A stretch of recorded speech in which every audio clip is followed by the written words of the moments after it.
Plan abortion কি হয়, medical termination of pregnancy, MTP যেটা বলি আমরা। তো এটা কি হচ্ছে একটা লিগাল প্রসেস, যেটা হচ্ছে হাইজেনিক প্রসেস প্রেগনেন্সি টার্মিনেশন করা। তো এমটিপি যদি করতে হয় অবশ্যই সেই মেডিকেল অফিসারকে অবশ্যই হচ্ছে কোয়ালিফাইড রেজিস্টার্ড মেডিকেল অফিসার হতে হবে, এবং অ্যাটলিস্ট 25 এমটিপি হচ্ছে অবজার্ভ করতে হবে।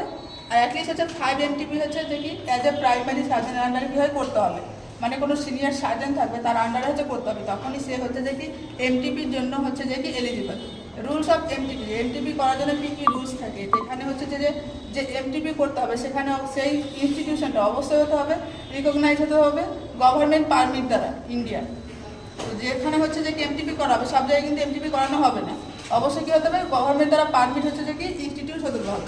কনসেন্ট, যে কনসেন্ট দেবে অনলি হচ্ছে ফিমেল কনসেন্ট নিডেড। যদি বয়স 18 থেকে বেশি হয় তাহলে শুধু হচ্ছে যে এমটিপি যে অ্যাবর্শন করাবে সেই মহিলাই শুধু কী করতে পারে যে কনসেন্টটা দিতে পারে। যদি 18 বছরের কম হয় বা সে মেন্টালি যদি রিটায়ার্ড হয়, মেন্টালি কোনো প্রবলেম থাকে, তাহলে সেখানে গার্জেন কনসেন্ট দিতে পারে। এবার ইন্ডিকেশন কাদের ক্ষেত্রে আমরা এমটিপি করতে পারি, একটা হচ্ছে থেরাপিউটিক, যেটা হচ্ছে যে কি এটা কারণ কখন করা হয়, যে মায়ের হচ্ছে বা লাইফ থ্রেটিং কোনো কন্ডিশন বা সিরিয়াস কোনো ডিজিজ থাকে, যে সে প্রেগনেন্সিটা যদি কন্টিনিউ করে তাহলে সেক্ষেত্রে যদি মায়ের কোনো হচ্ছে যে কি লাইফের জীবনে যদি ঝুঁকি থাকে তাহলে সেক্ষেত্রে করাতে পারে। যেমন সিভিয়ার কার্ডিয়াক প্রবলেম থাকে বা লিভার প্রবলেম থাকে বা এপিলেপসি, ম্যালিগন্যান্ট হাইপারটেনশন, এই সমস্ত যদি ডিজিজ থাকে তাহলে এমটিপি করাতে পারে। আরেকটা যে ইউজেনিক, যেটা হচ্ছে এটা কি হচ্ছে যে বেবি যদি হচ্ছে কি হচ্ছে যে কনজেনিটাল ম্যালফরমেশন যদি অ্যাবনর্মাল থাকে জন্মগত, তাহলে সে সমস্ত ক্ষেত্রে করাতে পারে। যেমন রেডিয়েশন এক্সপোজার ক্ষেত্রে বা হচ্ছে কোনো হচ্ছে যে কি নিউরাল টিউব ডিফেক্ট, এই সমস্ত যে বাচ্চা থাকে তাদের ক্ষেত্রে করাতে পারে। বা হচ্ছে হিউম্যানিটারিজম, যখন যদি প্রেগনেন্সি যদি উইথ রেপ ভিকটিম, যদি রেপ ভিকটিমসের দ্বারা হয় তাহলে সেক্ষেত্রে এমটিপি করতে পারে। আর একটা হচ্ছে যেটা সোশ্যালটা কি হচ্ছে যে আন্ডার ফেয়ার অফ দ্য হচ্ছে যে কন্ট্রাসেপটিভ অ্যান্ড হচ্ছে সোশিও ইকোনমিক্যাল স্ট্যাটাস, যে কন্ট্রাসেপটিভ ইউজ করে সেটা যদি ফেলিয়ারের ফলে যদি প্রেগনেন্সি আছে তাহলে সেক্ষেত্রে কী করতে পারে যে এমটিপি করাতে পারে। তাহলে এমটিপি মেথডটা কী কী হতে পারে, এখানে আমরা দুটোভাবে করতে, একটা ফার্স্ট টাইমসটা যদি আপ টু হচ্ছে 12 উইক্স, সেকেন্ড টাইমসটা হচ্ছে 12 উইক্সের পরে যেটা। তাহলে এমটিপি করাতে হলে কী হবে, মেনস্ট্রুয়েশন রেগুলেশন করাতে হবে, সাকশন ইভাকুয়েশন করাতে হবে, ম্যানুয়াল ভ্যাকুয়াম অ্যাসপিরেশন করাতে, এগুলো হচ্ছে পরে করাবো। এখানে যে মেডিসিন ইউজ করবো সেখানে হচ্ছে যে প্রোস্টাগ্ল্যান্ডিন ইউজ করতে হবে, অক্সিটোসিন, ডাইলেশন ইভাকুয়েশন করতে হবে, ইন্ট্রাইউটেরাস হচ্ছে ইনস্টিলেশন অফ দ্য হচ্ছে যে হাইপারটনিক সলিউশন স্যালাইন দিতে হবে। হাইপারটনিক স্যালাইন বলতে কি বোঝায় এখানে, যে আমাদের বডি ফ্লুইডে যা কনসেন্ট্রেশন থাকে তার থেকে হচ্ছে বেশি থাকবে। এবার আমাদেরকে জানতে হবে এমটিপি অ্যাক্টটা কি, যে মেডিকেল টার্মিনেশন অফ প্রেগনেন্সি এই অ্যাক্টটা কী বলেছে।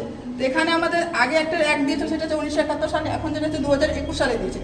তো আগে অবশ্যই বলতো যে এমটিপি করতে পারে কখন, যে 20 সপ্তাহ পর্যন্ত করতে পারে, এখন সেটা বাড়িয়ে করেছে যে 24 উইক্স পর্যন্ত, 24 সপ্তাহ পর্যন্ত কী করতে পারে, যে স্পেশাল কেসে কী করতে পারে এমটিপি করতে পারে। এবার যে কন্ট্রাসেপটিভ ফেলিয়ার, আগে যেটা ছিল যে 20 উইক্স পর্যন্ত করাতে পারে, এখনও সেটা 20 উইক্সই রয়েছে, বাট আগে একটা ক্রাইটেরিয়া ছিল, এখানে বলেছিল যে অনলি ম্যারিড কাপলই কী করতে পারে এমটিপি করাতে পারে, বাট এখন যেটা হয়েছে সেটা হচ্ছে বোথ ম্যারিড আর আনম্যারিড দুজনই কী করাতে পারে এমটিপি করাতে পারে। ফিটাল হচ্ছে যে অ্যানোমালি আপ টু হচ্ছে 20 উইক ছিল এখানেও সেটা হচ্ছে 20 উইক পর্যন্তই আছে। দেন হচ্ছে এখানে যেমন ছিল আগে যে একজন মেডিকেল অফিসার শুধু হচ্ছে 12 সপ্তাহ পর্যন্ত যদি প্রেগনেন্সি থাকে সেক্ষেত্রেই করতে পারে, বাট এখন যেটা হয়েছে যে 20 সপ্তাহ পর্যন্ত কী করতে পারে, যে একজন হচ্ছে যে কি মেডিকেল অফিসার কী করতে পারে যে এমটিপি করাতে পারে। আগে যেমন ছিল যে দুজন হচ্ছে যে কি মেডিকেল অফিসার লাগতো যদি 20 উইক্স মানে 20 সপ্তাহ পর্যন্ত হতো, এখন সেটা হচ্ছে যে 20 থেকে 24 সপ্তাহ পর্যন্ত হয়েছে।